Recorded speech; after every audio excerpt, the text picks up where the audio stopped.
In this video, I'm going to show you a few simple ways to introduce new sounds when working within an arrangement in Ableton Live. And the project we're working with today is just a simple loop that I've set up. I'll let you have a quick listen to this. So this is just using sounds from the Aurora pack and also the Maze pack.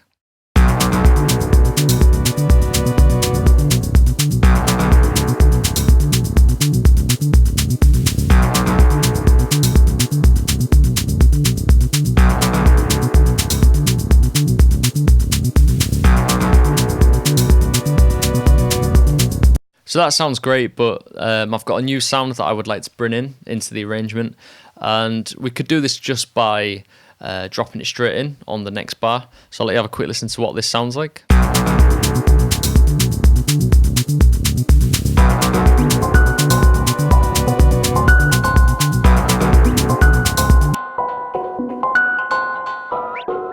So it's this sound here, and it does work when you just drop it straight in, but I want to look at different creative ways that we can gradually transition the sound into the mix.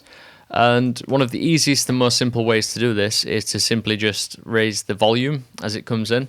I prefer to use Ableton's utility plugin, and the reason for that is when it comes down to the mix down later on, you've still got control over the actual track volume.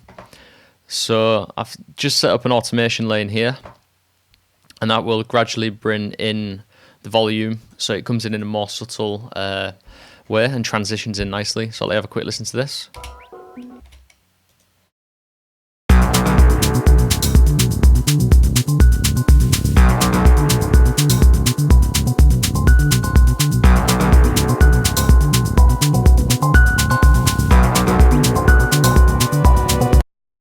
So that's a fairly easy way and gets used quite often in most mixes. But now I want to look at some different ways of doing it to be a little bit more creative and unique. And the next one I want to show you is just to use a filter instead of a volume. And again, I've just set up an automation here. So that's just opening this low pass filter. And then as it gets towards the end, it opens up fully into the next section.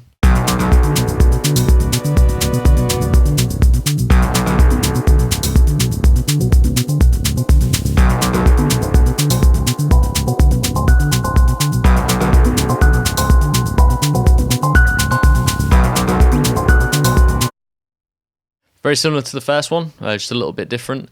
So in this third example, I'm going to use an Ableton reverb, and I really like to do this because you can make a sound like it's really far back and it comes in gradually. So you can do that with volume and filter, but I feel like when you do it with reverb, it just gives it more depth and dimension, and it sounds a little bit more ghostly before it comes in.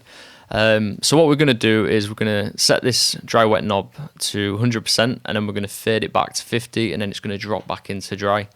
I'll let you have a listen to what this sounds like.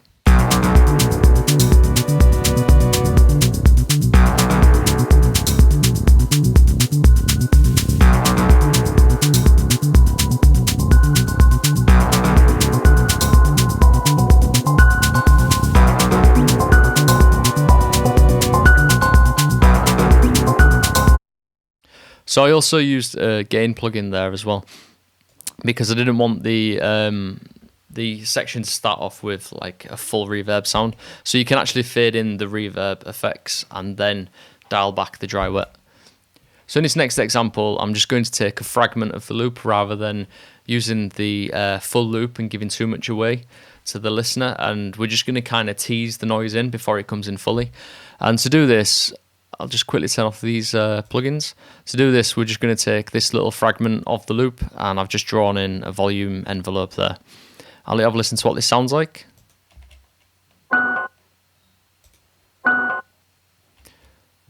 So it's quite dry, so again, I'm going to add the reverb, and we're also going to use the utility plugin again. As you can see here on the drawing, we don't bring it in at 0 dB straight away, we kind of fade it in. So we're kind of fading in the effects of this, and then we're fading in the sound. So I'll let you have a listen to what this sounds like.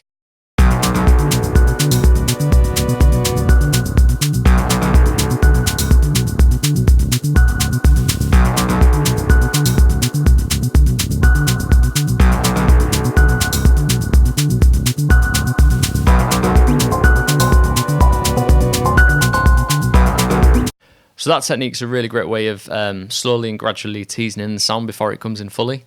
And in this next technique, we're going to use reverse effects.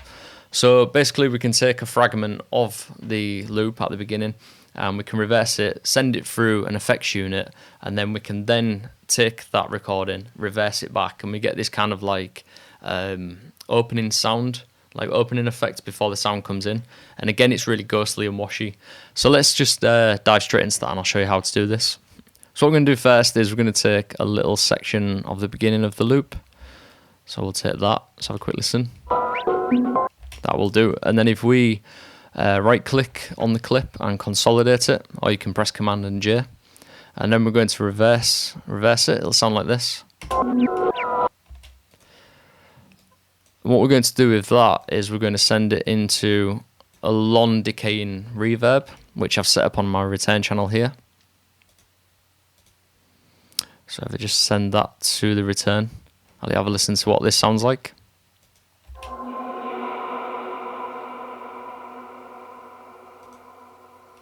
Just turn that up a bit so you can hear it.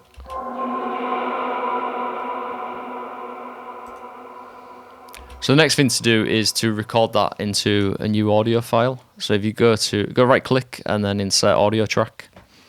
And if you click on this section here, the external in, and you can go to resampling.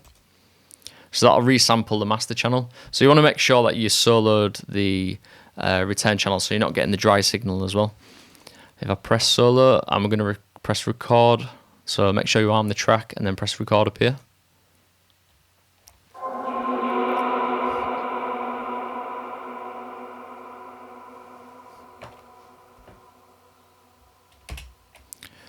So while we've got that, I think we should record this dub delay that I've got as well. So we've got two different versions of this.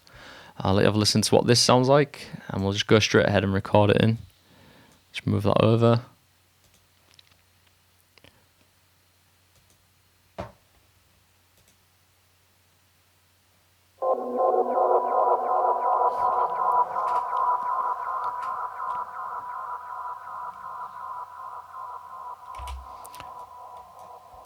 So let's just consolidate this. It'll be easier to work with. And then we'll put this one in there and consolidate that. And what we're going to do now is we're just going to reverse these two clips.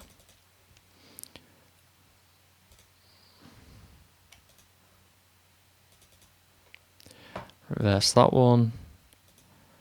I'll just insert another audio track. And a really quick way of lining this up is to put the end of the clip where you took this one from.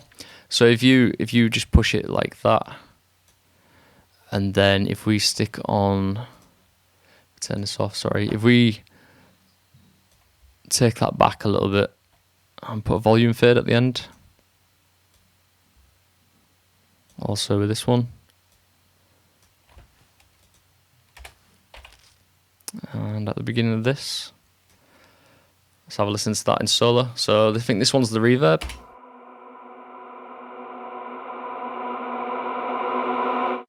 And this one should be the dub delay.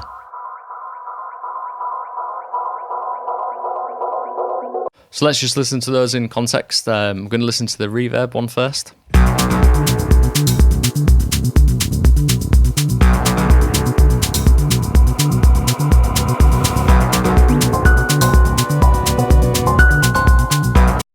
So you get like a really nice ghostly, washy sound that opens up with that one. And we're going to listen to the dub delay.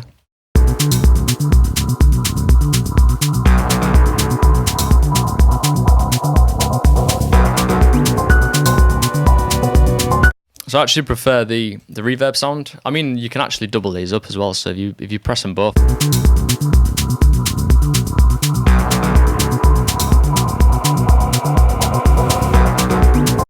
Yeah, you can use them both together. The only thing I would say is the cut at the end, it's a little bit too dry. So another little trick that you could do is you could send them back into the reverb. So if we do that now, and go to the reverb send, I've got a compressor set up on here as sidechain. So if we sidechain that to the bass drum, at the end of it, it will duck to the bass drum. But then you get this kind of like continuous wash sound that fades out rather than just abruptly stops. So let's just have a listen to that, see what that sounds like.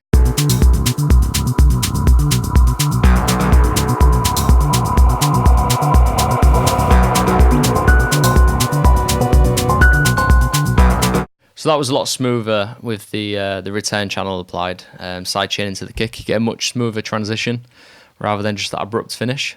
Next, we're going to look at a very simple but very, very creative technique, just using Ableton's clip modulations. So we're going to like reverse part of the clip like we did before, and we're going to stretch it. So again, if you just take, in fact, we won't take like a big chunk, we'll just take this first note here rather than the whole thing. So if you copy that over, and we're going to consolidate it. And if you double click, and you've got these buttons here, so you can actually like stretch the clip, you can stretch the waveform. So we're just going to do it at maximum, see what that sounds like.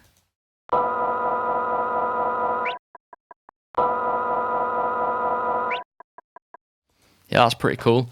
And then we're going to consolidate it again. In fact, we won't do that. What we're going to do is we'll reverse it now.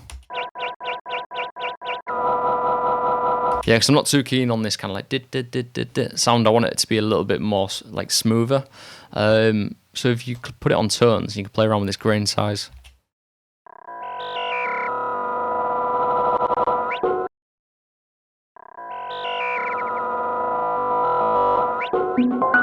Yeah, that's quite cool. So I'm going to put another audio track in and record the modulation that I just did.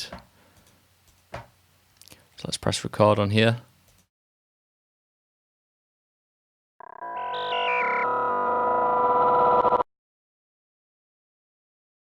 Yeah, it sounded pretty good. So we'll just delete that now and turn this one back on, and just make sure that we've got no clipping at the end.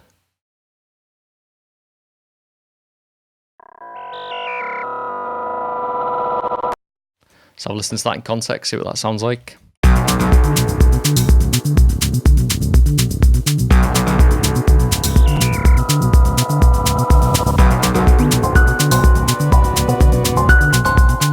Thought that sounded pretty cool. You can add more to that. I mean, you can start applying more effects to it and things like that. But for now, we're just going to stick on the reverb send that I showed you earlier and see what that sounds like. You might get a nicer transition.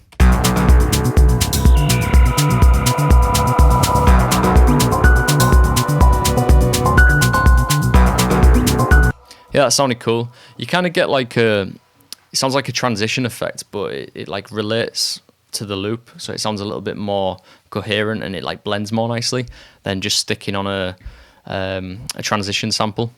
This next technique that I like to use is like a morphing technique, and basically what it is you take your sound and you apply an effect to it that kind of alters it and changes it in a very extreme way. And you start off with a fully wet signal like we did with the reverb earlier, and then you start to blend it in with the dry signal until you get to the end of the phrase where the full loop is going to come in.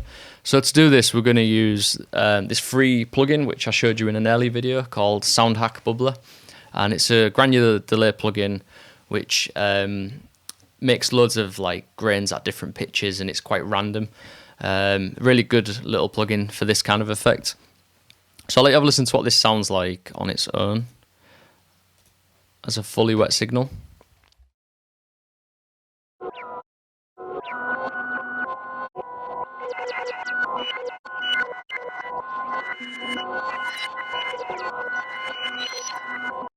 So what I really like about using that effect is that it doesn't take up your attention as a listener. Like, it can just creep in slowly in the background.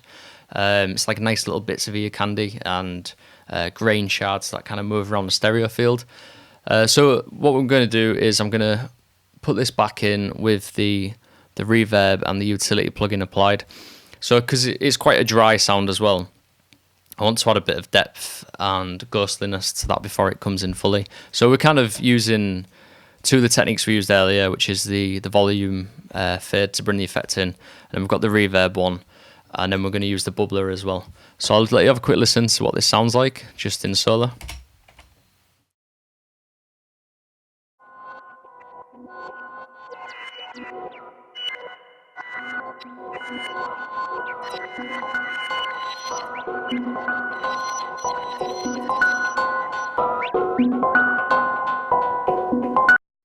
So you might have noticed that this circle here started at 100 and went to 0. That's just the dry wet knob for the plugin basically.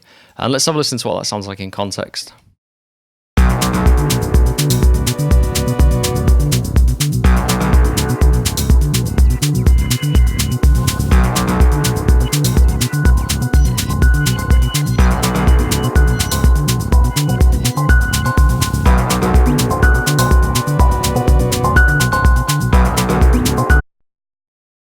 Again, that's one of those subtle techniques that can be used across the whole arrangement, and it can kind of bubble in the background and build up.